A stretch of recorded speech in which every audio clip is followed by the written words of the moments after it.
So ano alam mo sa kalayaan? Ano kalayaan?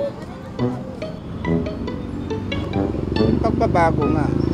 Yung sa death penalty. Ang kailangan lang naman na patayin yung talagang masasama, di ba? Gaya nung rapist, yung pumatay. Ba? Kasi buhay din yung pinatay niya eh. Ayun.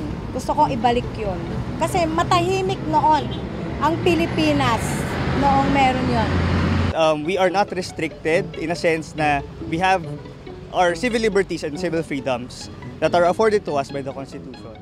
I would freely walk around the streets na parang without having to fear na, oh my God, someone might catcall me or someone might objectify me. Gusto ko lang sana na parang matuto yung mga guys na mag-respeto ng Filipino, not just because I'm a woman, but because I'm a person with dignity. Maging malaya, ibig sabihin magkaroon ng soberanyang Pilipinas na hindi siya takot at hindi ipagpapalit ito sa trend lamang mula sa China. Maging fast team ngayon sa Pilipinas. Tsaka dapat yung inaano ni Duterte kasi 'di ba yung binoto namin siya. Gusto namin malaya yung mga Pilipino na sa free drugs na wala ng mga drug addict. Sana matupad yun. So don't fuck with me.